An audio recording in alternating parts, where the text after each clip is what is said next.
Autopsy doctors of Reddit. What was the biggest revelation you had to a person's death after you carried out the procedure? Assisted with a post-mortem when I was a student. Female patient died in her 40s. Her medical history had extensive complaints of abdominal pains. One doctor even referred to her as a hypochondriac and others commented on apparent anxiety. Opened her abdomen, and she had extensive scar tissue. She was absolutely massacred inside from endometriosis. She suffered for decades and never got referred for a laparoscopy. She didn't have fucking anxiety, she had a medical condition. Edit. A few clarifications. Patient cause of death was unrelated. I won't give any details because it may get too identifying. I'm UK based and this was an NHS post-mortem. Patient did not have diagnosed anxiety. Doctors referred to her anxiety only in relation to her abdominal pain complaints. No other known history. Thank you for sharing your stories with me and others.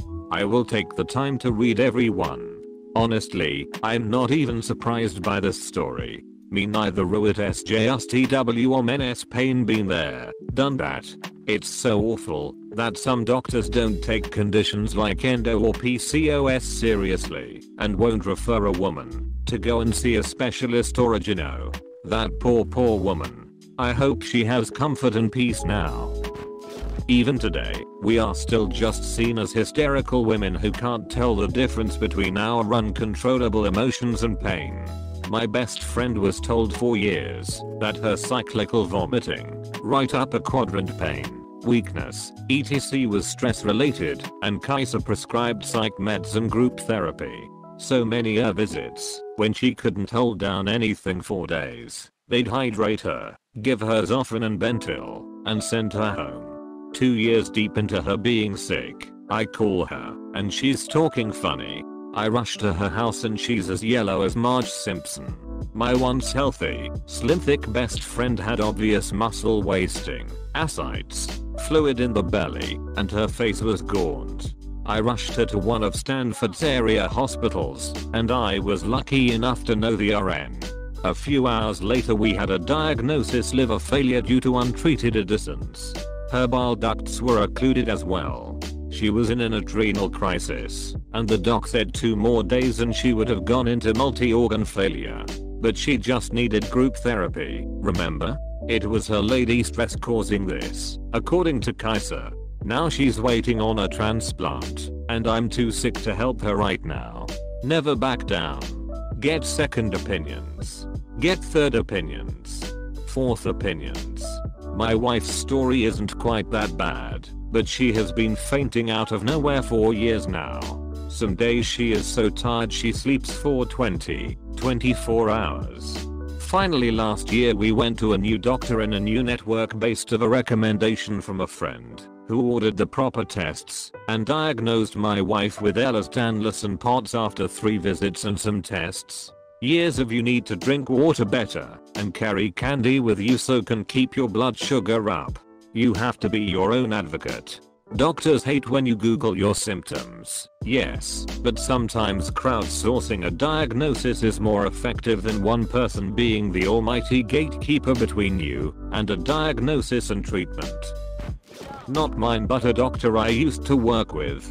Back when he was in school, he would do his cadaver labs really late at night, to many people during the day. One time it was really late, around 2 AM. He was listening to his lecture on his headphones and he saw the cadaver's arm move/twitch. He thought it was just his mind playing tricks on him. Then he saw it again. Proceeded to run away in a panic. He told a few of his classmates what happened but nobody believed him. Next day they had a group cadaver lab with the same cadaver. The arm twitched yet again. The professor did some digging, and it turns out the patient's pacemaker was still fully functional and occasionally fired, causing the arm twitch. He was so relieved. He thought there was a zombie in there. I may be late to the party, but I finally have a good story to tell. In medical school, my group's cadaver was an 80-plus-year-old female who was extremely unfit, morbidly obese with muscles half the size of any other cadavers.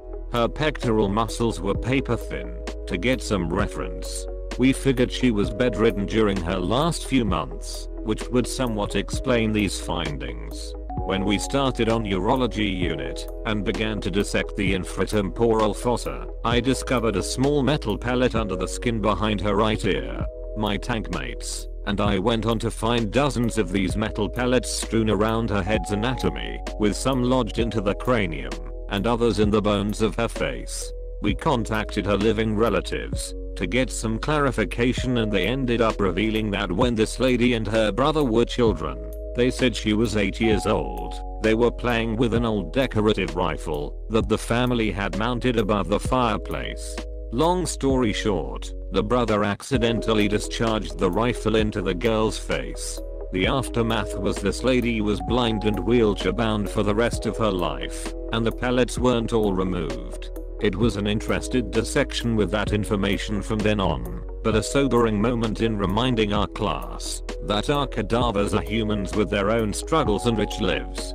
If you're considering donating your body to science, please know that we don't take the responsibility lightly, and a million thanks aren't enough.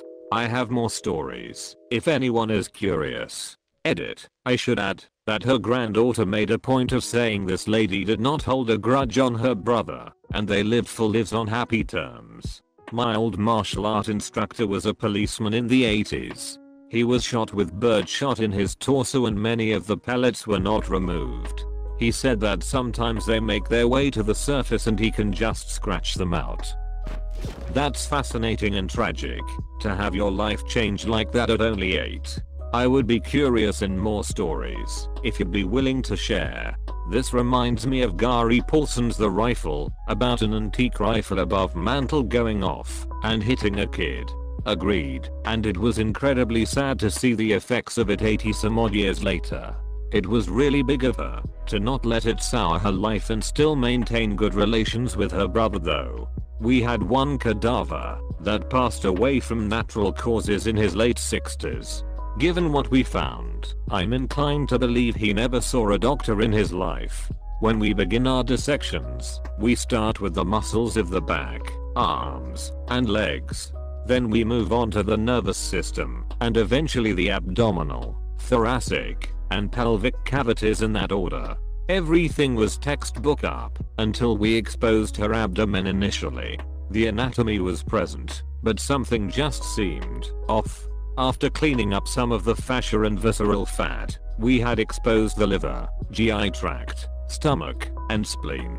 Yet something just seemed off, but we couldn't place our fingers on it. It's amazing how something so apparent that's right in front of your eyes didn't click until someone said, "Hey guys, why is his liver on his left?" This man's entire anatomy was mirrored. We found his heart and spleen to be on the right, as opposed to the left, and everything on the opposite side of where it was supposed to be. This cadaver had situs inverse totalis, a condition where the internal organs develop on the opposite side of where they are supposed to. It's incredibly rare, with estimated frequency of cases where just the thoracic cavity, heart and lungs is mirrored are around 0.001%. This gentleman had all his internal organs mirrored. It almost certainly contributed to his death, unfortunately. The reason I mentioned him probably not having seen a doctor is because if you try to listen to the heart of someone with this condition, you won't hear it, because it's not in the regular spot. The body was eventually taken from us students in order to be dissected professionally and presented to more future students down the line.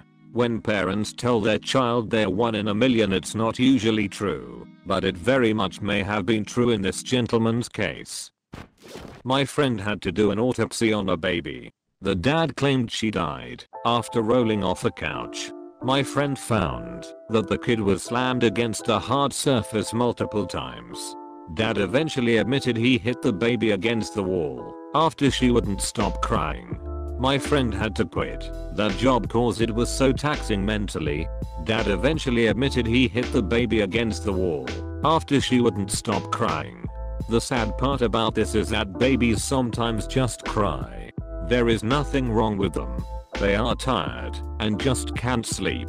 It's common for hospitals to specifically warn new parents not to shake their babies because sleep-deprived parents with colicky babies are sometimes driven to do that out of desperation.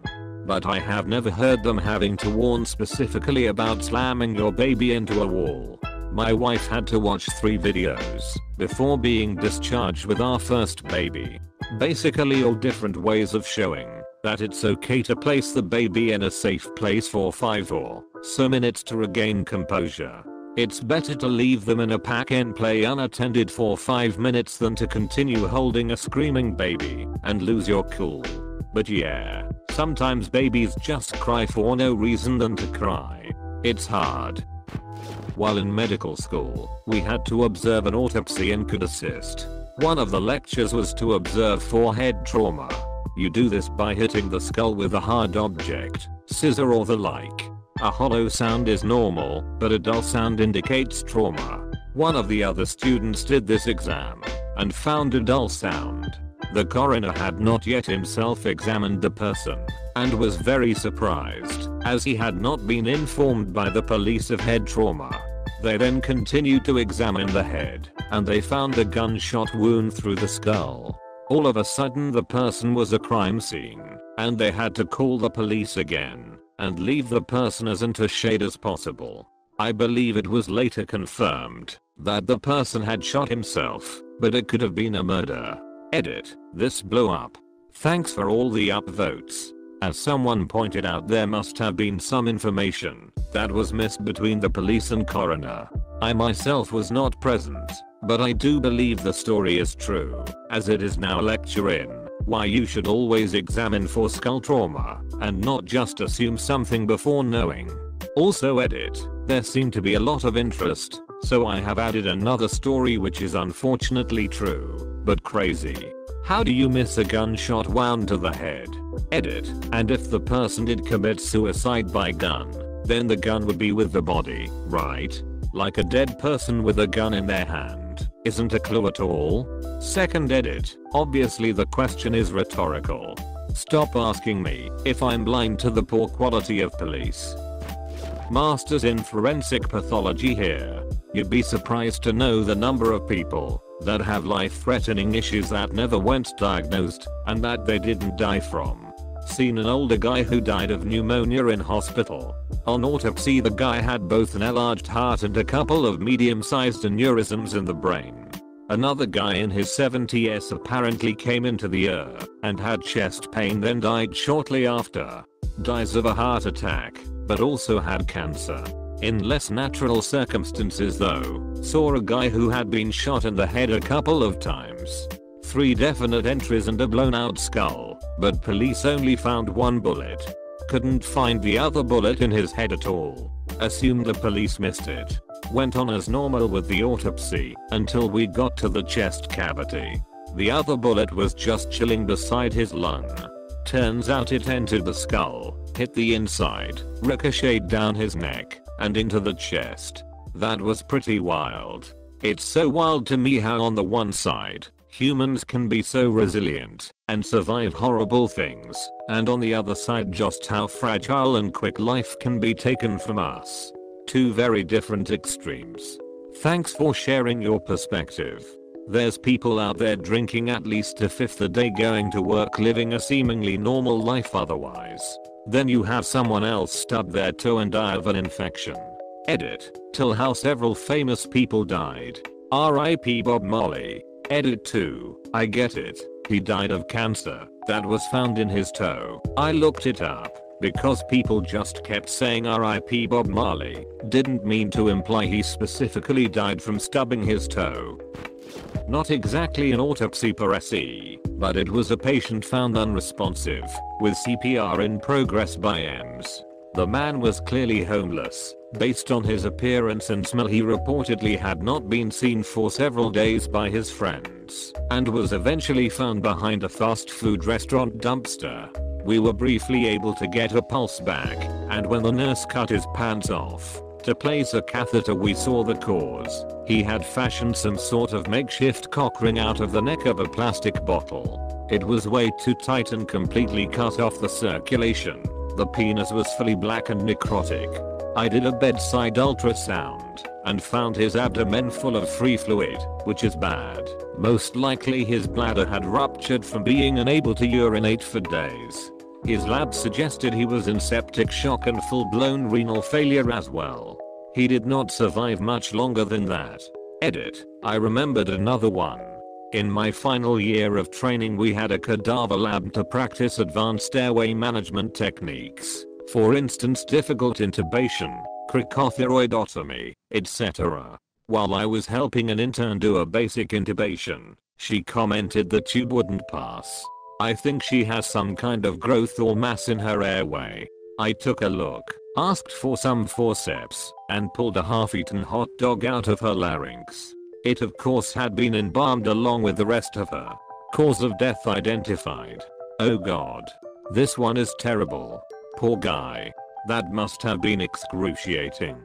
Think of the internal and mental anguish you have to be under to take that type of pain without desperately seeking out help.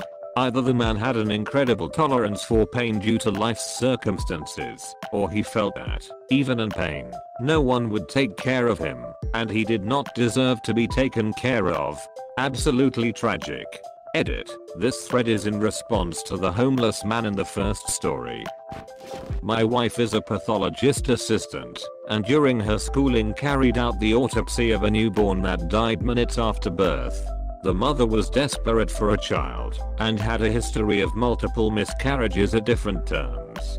This was her first time making it full term and all prenatal checkups revealed no problems. The delivery was difficult, but successful, and baby was alive for a short time. Skip to autopsy. All signs point to baby being fully developed. Get to the abdominal cavity and the liver is lacerated and hemorrhage everywhere. During the difficult delivery the resident used too much force with the forceps to pull the baby out.